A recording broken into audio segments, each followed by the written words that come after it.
เจ้าเปิ้นน้อยใจนะเจ้าเปิ้นก็เป็นคนหนึ่งที่มีส่วนร่วมในการดูแลผู้ป่วยโควิดทั้งหลายนะเจ้าดูแลในเรื่องความสะอาดนะเจ้าเสื้อผ้าที่ต้องนำไปซักทำความสะอาดนะเจ้าหรือการทำความสะอาดโรงพยาบาลในทุกซอกทุกมุมนะเจ้าตรงนี้ต้องขอบคุณท่านเจ้าหน้าที่ด้วยนะเจ้าและที่แน่ๆนะเจ้าเปิ้นบอกว่าอสม.นี่ยอดเยี่ยมนะเจ้าทำให้การสาธารณสุขประสานงานกับสาธารณสุขดูแลเจ้าบ้านคนที่กักตัวอยู่บ้านทำให้เชื้อแบบแพร่ระบาดนะเจ้าแต่ตอนนี้เชียงใหม่นะเจ้า40 รายกลับบ้านกันหมดแล้วนะเจ้า40 รายกลับบ้านกันหมดแล้วแต่ว่านะเจ้าแต่ทำไมต้องมีแต่ว่าเลยนะเจ้าแต่ว่าเปิ้ลบอกว่ามีข่าวออกมาว่าบุคคลที่กลับจากอินโดนีเซียนะเจ้ามีบุคคลที่กลับจากอินโดนีเซียมาประมาณบริเวณสันทรายนะเจ้าต้องระมัดระวังก็คือต้องกักตัวอยู่ในบ้านนะเจ้าตรงนี้ช่วยกันดูแลซึ่งกันและกันนะเจ้าและขอให้คนที่กลับจากอินโดนะเจ้าดูแลตนเองด้วยนะเจ้าตรงนี้ก็เพื่อญาติพ่อแม่ญาติพี่น้องนะเจ้าเพื่อทุกคนนะเจ้าต้องระวังด้วย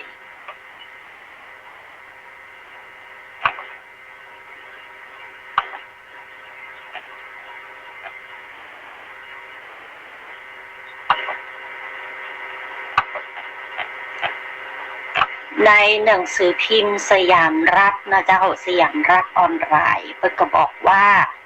ท่านนายแพทย์ชันชัยพจมานวิพุตนะเจ้ารองผู้อำนวยการโรงพยาบาลนครพิงค์ก็ออกมาบอกว่าเชียงใหม่มีผู้ป่วยติดเชื้อโควิดเพิ่มเป็นเวลาติดต่อกันตั้งแต่วันที่23มาแล้วนะเจ้าโดยยังมี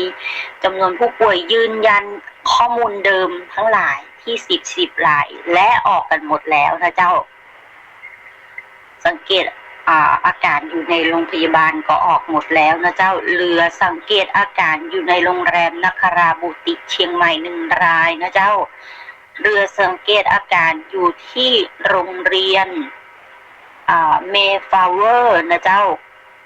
แกรนเดอเชียงใหม่นะเจ้าโรงแรมเมฟาวเวอร์แกรนเดอเชียงใหม่นะเจ้าโรงแรมไม่ใช่โรงเรียนนะเจ้าแล้วก็ที่อื่นก็บ่มีแล้วนะเจ้าพูดง่ายคือเหลือสังเกตการที่โรงแรม2 รายนะเจ้าสังเกตการในโรงพยาบาลนะเจ้า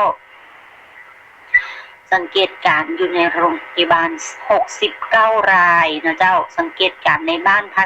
1,277 รายก็คือรวมกันออกมาแล้วนะเจ้าก็เหลืออยู่ในโรงแรม2 รายก็ติดตามกันต่อไปนะเจ้าคือตั้งการไว้ดีแล้วตั้งกระบวนการป้องกันไว้ดีแล้วและยอดเยี่ยมมากทั้งคุณหมอคุณพยาบาลคุณเจ้าหน้าที่นะเจ้าและอสม.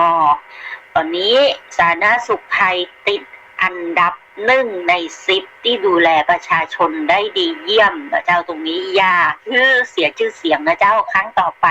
อย่าให้มันมีเกิดขึ้นนะเจ้าเพิ่งมีแต่ข่าวดีๆกันออกมานะเจ้าแต่ว่าตอนนี้มีผู้กลับจากอินโดนีเซียนะเจ้าในระดับประเทศนี้ก็ต้องมานั่งระวังกันต่อไปนะเจ้าติดตามข่าวกันต่อไปแต่ที่แน่ๆตอนนี้เป็นกำลังใจนะเจ้าเป็นกำลังใจคือกรรมกรชุดขาวกับเพลงนี้นะเจ้า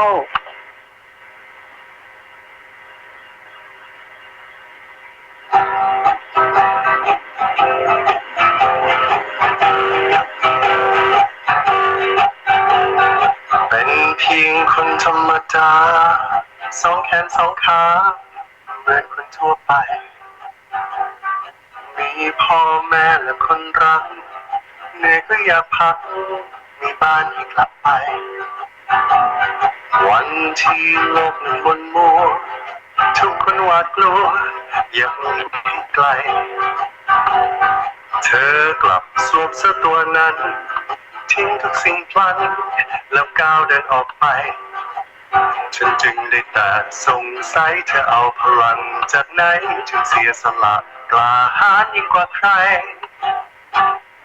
คงจะเป็นเพราะเสื้อวิเศษใส่ไปแล้วมีเวทมนต์เหนือใคร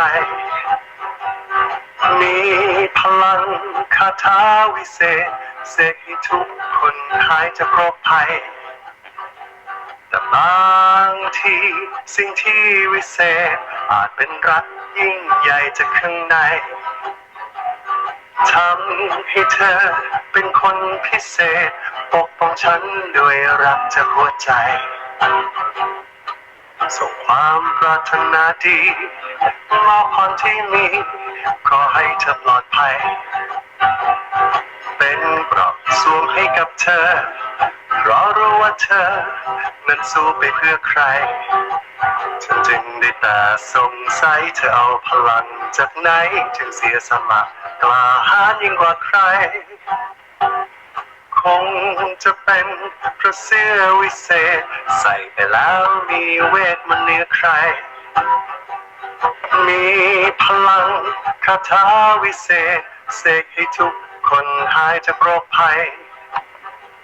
แต่บางทีสิ่งที่วิเศษอาจเป็นรักยิ่งใหญ่จากข้างใน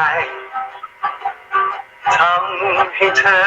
เป็นคนพิเศษปกป้องฉันด้วยรักจากหัวใจคงจะเป็นเพราะเสื้อวิเศษใส่ไปแล้วมีเวทมนต์เหนือใคร